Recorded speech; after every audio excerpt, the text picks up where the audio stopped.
In the quiet, affluent suburb of Arlington, Virginia, life on North Oakland Street seemed almost too perfect to be real. The neighborhood was pristine, filled with well-kept lawns and towering trees that cast long shadows over the carefully manicured houses.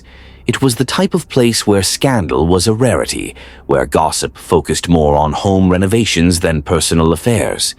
But behind the polished exteriors, secrets simmered, waiting to explode, and none more so than in the home of Michelle and Peter Reeves. Michelle Reeves was 39, and by all accounts, her life seemed idyllic. She was married to Peter Reeves, a prominent lawyer nearly 15 years her senior. Peter was successful, respected, and provided her with the kind of life that many would envy. A beautiful home, designer clothes, and extravagant vacations. But beneath the surface of her seemingly perfect life, Michelle was deeply unsatisfied.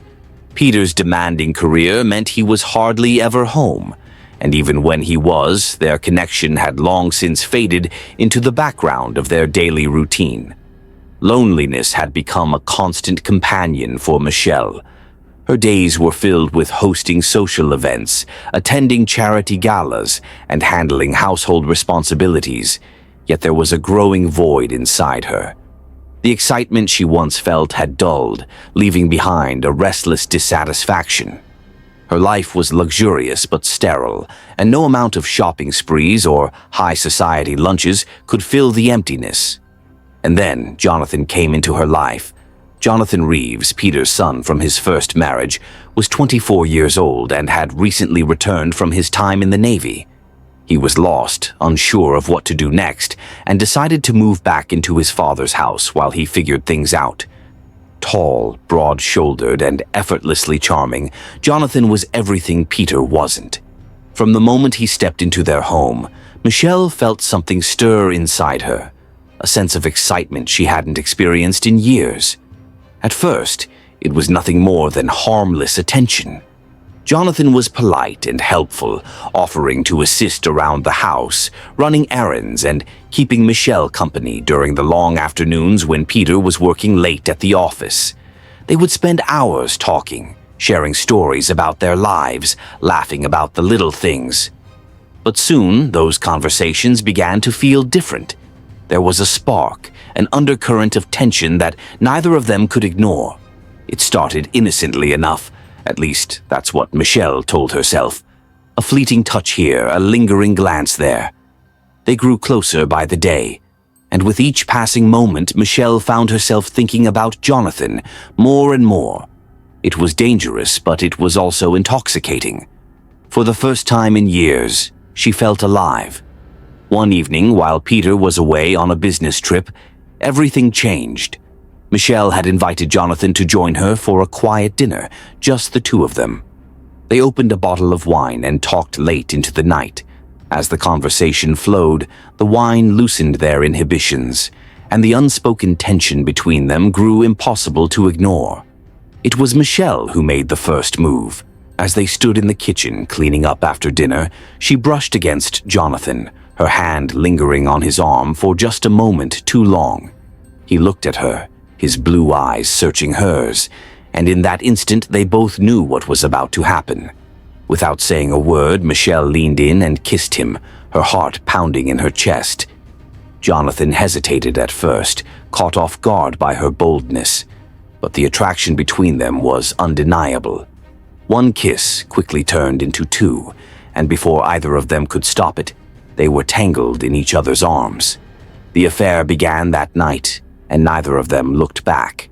For Michelle, the affair was more than just a physical release. It was a lifeline. Jonathan filled the emotional void that Peter had left, giving her the attention and passion she craved. He made her feel desirable, alive, and in control of her own happiness. But while Michelle was falling deeper and deeper into her obsession, Jonathan remained more distant. For him, it was an escape. Something temporary to pass the time while he figured out what to do next.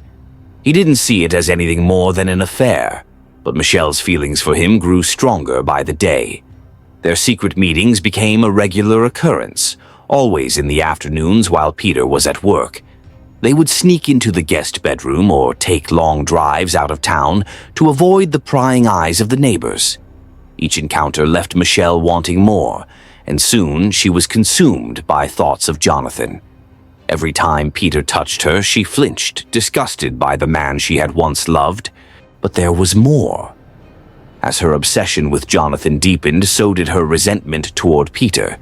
She began to view him as the barrier between her and the life she truly wanted, a life with Jonathan. Her anger bubbled just beneath the surface, and it didn't take much for her to snap. Small arguments over household matters escalated into full-blown fights, with Michelle lashing out at Peter for everything from his work schedule to his lack of affection. Jonathan, sensing the growing tension in Michelle, tried to pull back. He knew the affair had gone too far, that it was no longer just a harmless fling. But every time he tried to distance himself, Michelle pulled him back in, her desperation palpable. She began showing up at his door late at night, begging him to leave with her, to start a new life together. Jonathan would always calm her down, promising her they would talk about it another time. But deep down, he knew that wasn't what he wanted. Then, one October evening, everything came to a head. Michelle had spent the entire day in a foul mood, snapping at Peter for no reason and avoiding Jonathan's attempts to cool her down. That night, after Peter had gone to bed, she found Jonathan in the kitchen, quietly sipping a beer. She sat down across from him, her face pale and drawn, her hands shaking slightly. "I can't keep doing this," she said, her voice barely above a whisper. Jonathan looked at her, confused. "What do you mean?" "This, hiding, sneaking around. I can't live like this anymore, Jonathan. I need you. I need us to be together." Jonathan's heart sank. He had known this conversation was coming, but he had hoped to avoid it for as long as possible. "Michelle, we need to be realistic. It isn't going to work. You're married to my dad." Her eyes flashed with anger. "I don't care about Peter. I care about you. Don't you see? I love you, Jonathan. I can't go back to the way things were before." Jonathan rubbed his temples, feeling the weight of the situation pressing down on him. "Michelle, we had fun, but this is too much. I'm not ready for this. You need to think about what you're saying." "I have thought about it," she said, her voice trembling with emotion. "And I know what I want. I'm going to leave Peter. You and I can start over, somewhere new. We don't need him." Jonathan's stomach churned with guilt. He had never intended for things to go this far, but now it was clear that Michelle had crossed a line. He couldn't do this anymore, not like this. "Michelle," he said softly, "I care about you, but this can't happen. I'm sorry." She stared at him, her face a mask of disbelief. "What do you mean, this can't happen? You're all I have, Jonathan.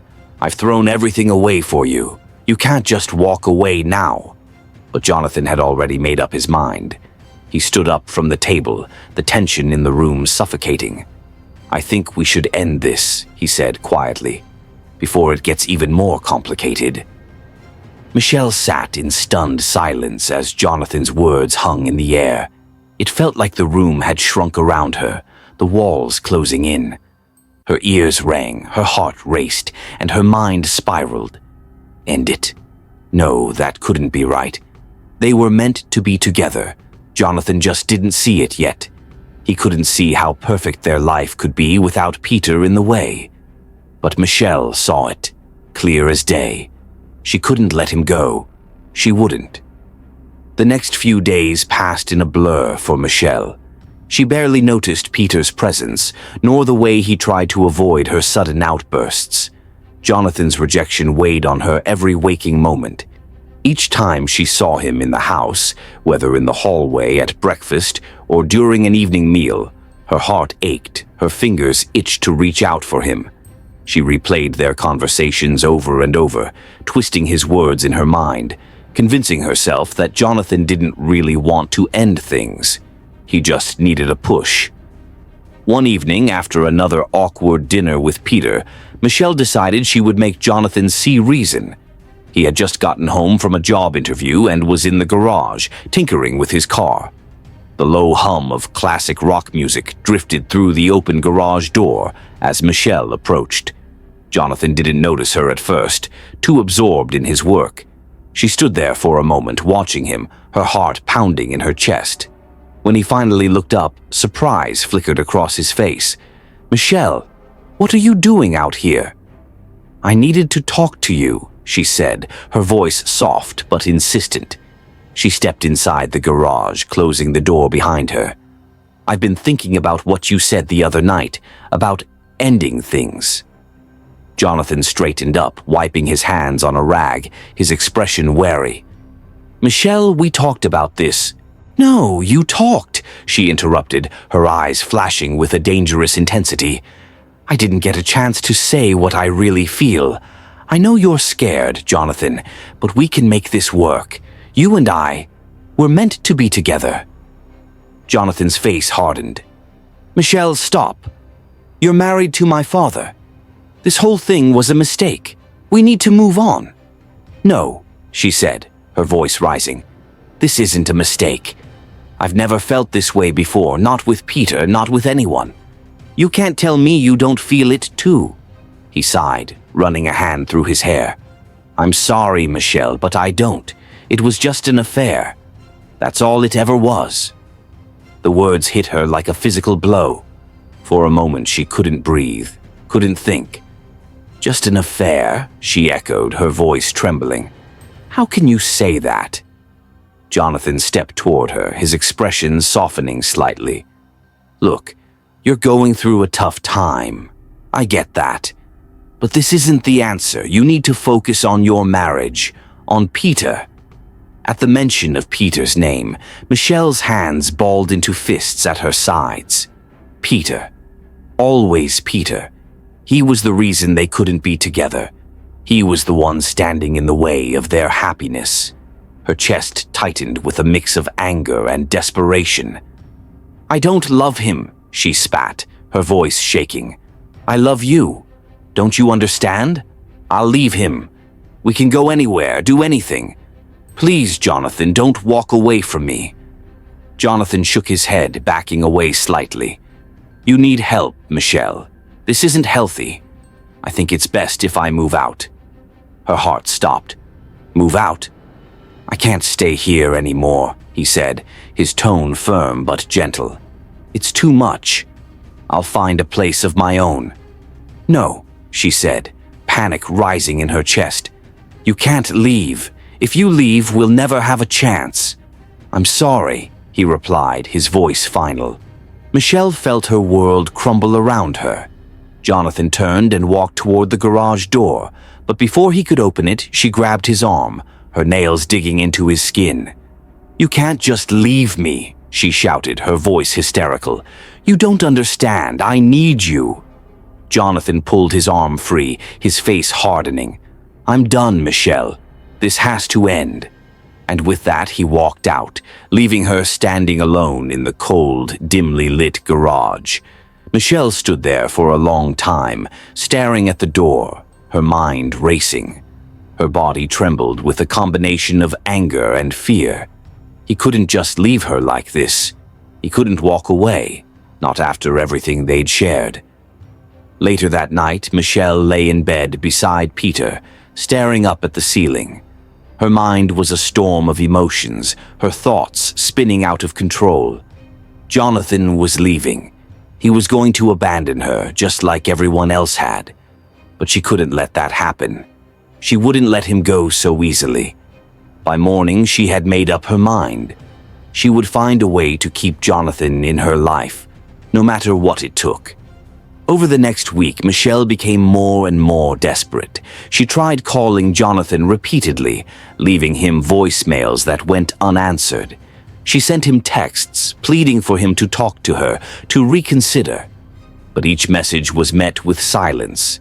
Jonathan had pulled away completely, and Michelle felt herself unraveling with every day that passed. She started watching him. not in the way she used to, full of longing and affection, but with a dark intensity that bordered on obsession. She memorized his routines.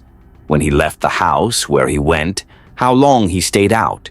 She knew every detail of his schedule, tracking his movements like a predator watching its prey. If she couldn't have him willingly, she would make him see reason by force. One evening, Jonathan came home later than usual. Michelle had been pacing the living room for hours, waiting for him. When he finally walked through the door, she was ready. "Where have you been?" she demanded, her voice sharp. Jonathan glanced at her, his expression neutral. "Out. What's it to you?" "I've been trying to reach you all day," she snapped. "Why haven't you answered my calls?" "Because there's nothing to talk about," he replied coldly. "It's over, Michelle. We're done." Her eyes narrowed. "You can't just walk away from me. After everything we've been through, you can't just leave." Jonathan's jaw clenched. "I already have." In that moment, something inside Michelle snapped. She lunged at him, grabbing his shirt and pulling him toward her. "You don't get to leave me," she screamed, her voice raw with emotion. "You don't get to just walk away." Jonathan shoved her off him, his face twisted in anger. "Get a grip, Michelle. You're acting crazy." "Crazy?" she hissed, her eyes wild. "You think this is crazy? You have no idea what I've sacrificed for you. I gave up everything." Jonathan shook his head, backing away. "I don't care anymore, Michelle. You need to let this go." But she couldn't let it go. Not now, not ever. As Jonathan turned to leave the room, Michelle's mind raced with dark thoughts. She couldn't lose him. She wouldn't let him walk out of her life. And if he did, if he really left her, then no one would have him. Not Peter, not some other woman. No one. She needed a plan. Something final. Something that would ensure Jonathan stayed with her forever.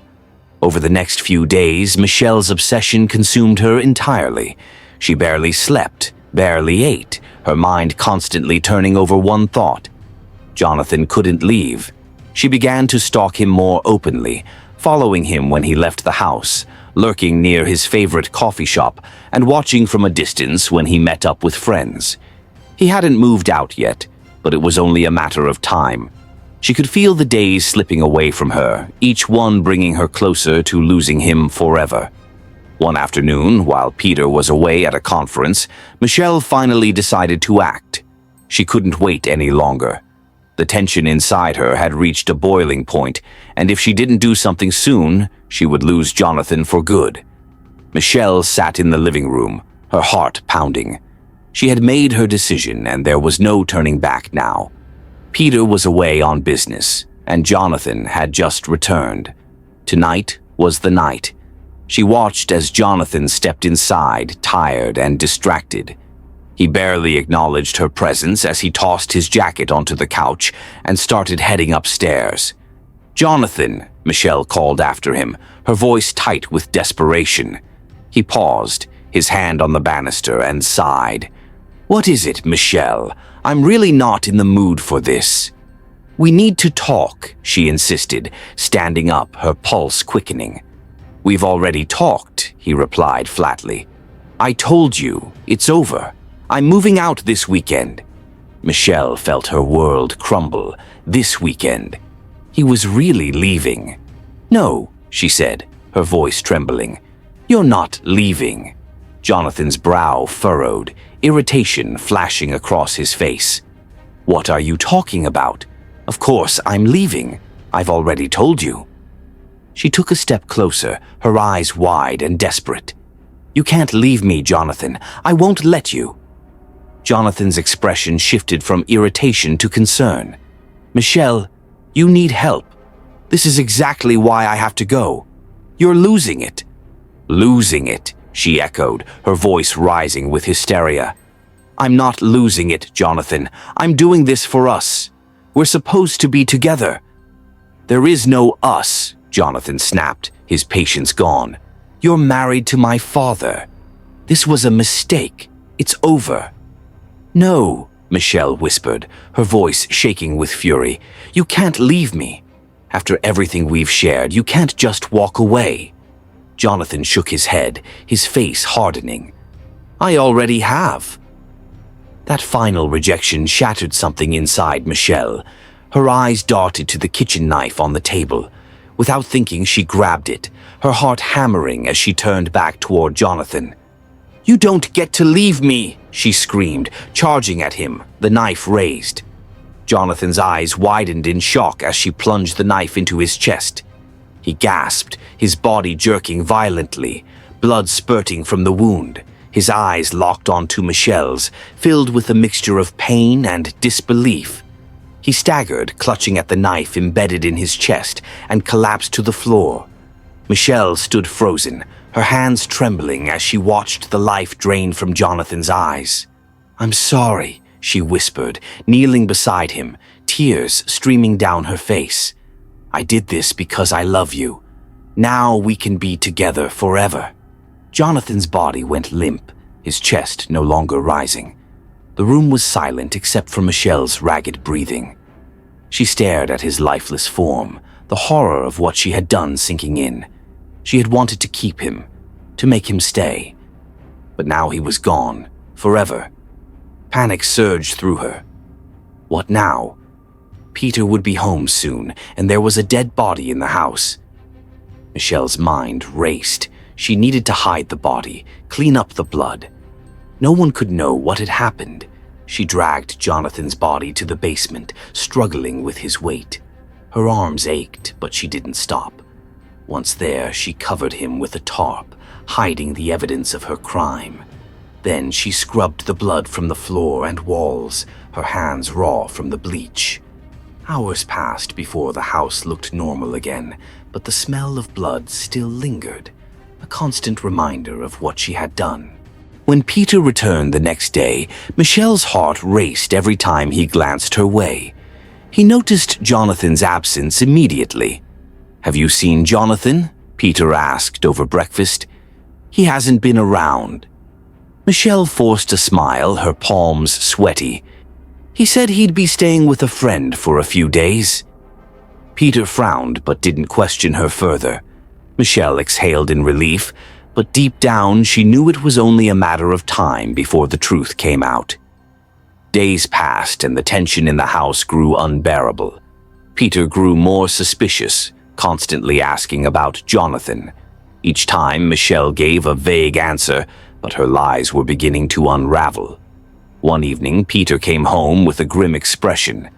"I've been trying to reach Jonathan all day. His phone's off. No one's seen him." Michelle's heart pounded.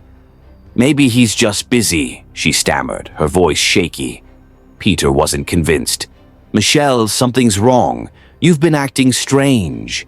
Is there something you're not telling me?" She felt the walls closing in, her breath quickening as panic seized her. Peter was too close to the truth. She couldn't hide this forever.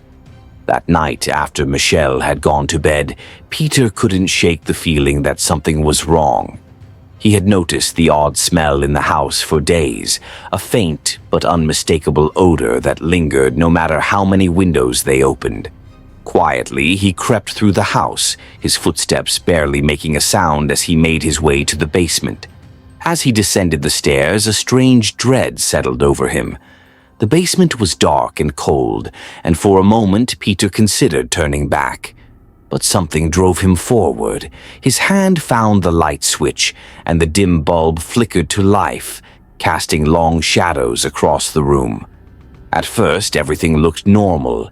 Just old furniture, boxes of forgotten belongings. But then Peter noticed the tarp in the corner, a pile of boxes haphazardly stacked over it. His stomach twisted. He approached slowly, his breath catching in his throat as he pulled back the tarp. Jonathan's body lay beneath it, cold, lifeless, and covered in dried blood. Peter stumbled back, his mind reeling. His son, dead, murdered and hidden in their basement.